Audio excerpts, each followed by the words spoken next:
Hello everyone, happy Monday. I'm Coy Wire. Welcome to CNN 10, bringing you some of the top stories of the day in 10 minutes. I hope you had an outstanding weekend. We've got lots to get to, so let's get started. First, in the Middle East, where CNN got a rare and limited look at a disputed strip of land that links Gaza and Egypt, the Philadelphi Corridor.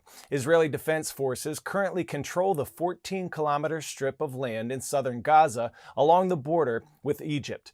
And it's been a major sticking point in ceasefire talks. Negotiators have been working to reach a deal to end the 11-month-long Israel-Hamas war, which started following the October 7th attacks in Israel by Hamas last year. Officials say negotiations are about 90% complete, but who ends up controlling what areas and the exchange of Palestinian prisoners of Israeli hostages are disputes that are holding up an agreement. And it's not clear when in-person negotiations will resume between both parties.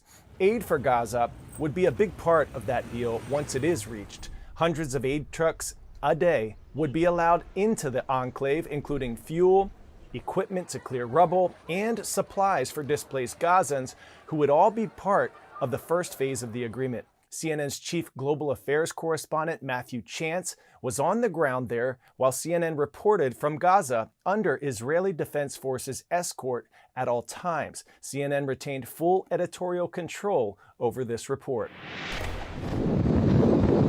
Well, we're being taken by the Israeli military into the Gaza Strip, and they've loaded us all, as you can see, into this metal-sided truck.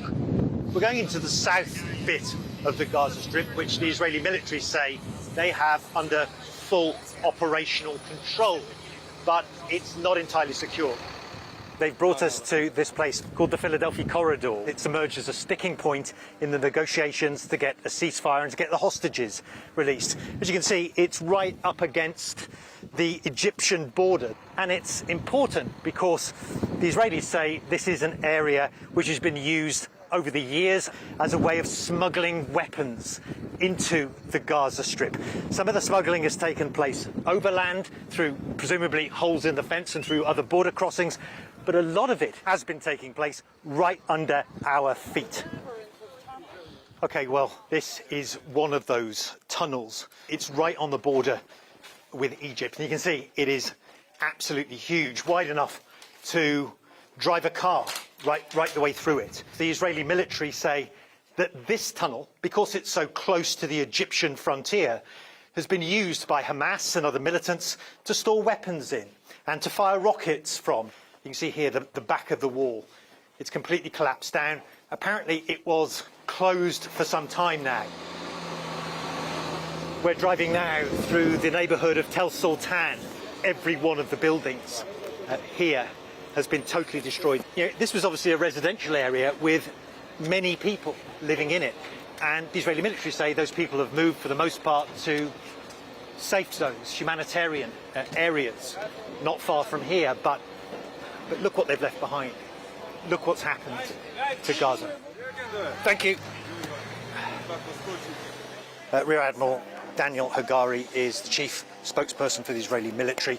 How can you justify causing so much damage, devastation, destruction in pursuit of your objectives? The only reason is because Hamas has built his military capabilities in that way that there is no other possibility. There is a town underneath Rafah. If you don't demolish it, then Hamas will go back and have a stronghold, a military stronghold. He is using the population, embedding in the population. He's creating this destruction and also the death of the population. Well, this has been a very tightly controlled bit of access into Gaza with the Israeli military. There's such a lot we haven't been able to see, but it's incredible. They've showed us what they have. It's definitely a narrow view, but it is also the only view right now that we can get firsthand. Matthew Chance, CNN, in the southern Gaza Strip. 10-second trivia. What important metal is the state of Arizona known for producing? Gold, silver, copper, or aluminum?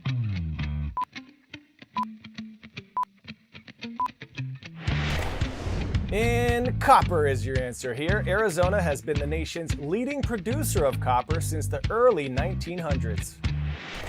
Sometimes it's the little things that can make the biggest difference. And today's CNN hero is changing lives by helping provide basic needs for her community. Her experience as a foster parent and adoptive mother inspired her to fill in the gaps and provide resources for Native American youth and their families, while also keeping them connected to their cultural and historical roots.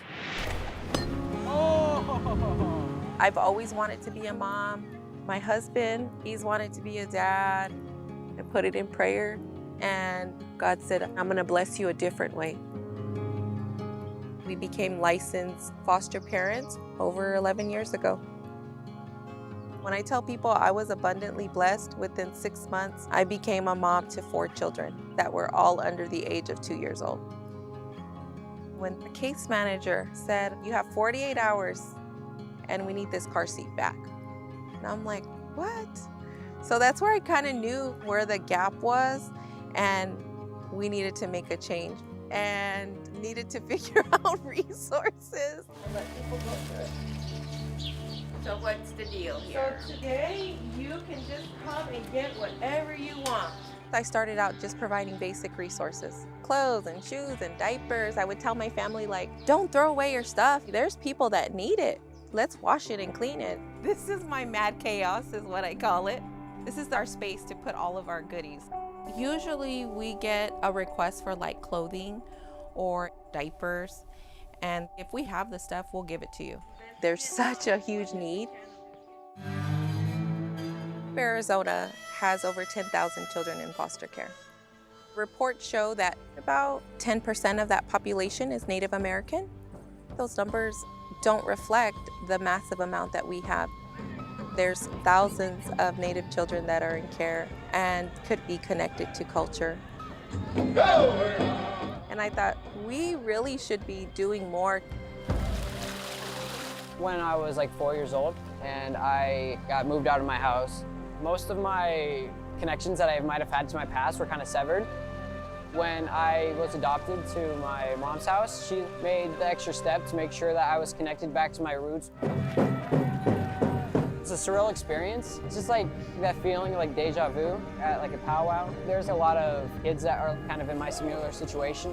I don't know if they're like foster or adopted, but I know they're struggling to find themselves. It helps them. That inspires me to find out as much as I can about who I am as a person and what I can do for my community.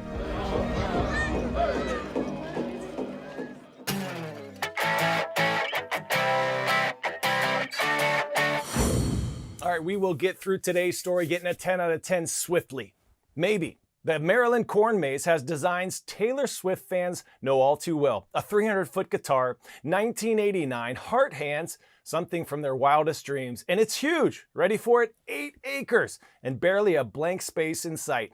Amazing. The gift store has a Swiftie section. The whole experience comes complete with Taylor Swift songs on the playlist, a phone game, and Taylor Swift themed drinks and snacks. If any Swiftie had a cruel summer, this place would probably help them shake it off as we head into the fall. Our shout out today is going to West Lauderdale Middle School in Meridian, Mississippi. Fun fact, we all know Mississippi is super fun to spell, but also, did you know that it is the second longest river in North America, just short of the Missouri River, which is the longest. Make it a great Monday, everyone. Thanks for joining us right here on CNN 10. We will see you tomorrow.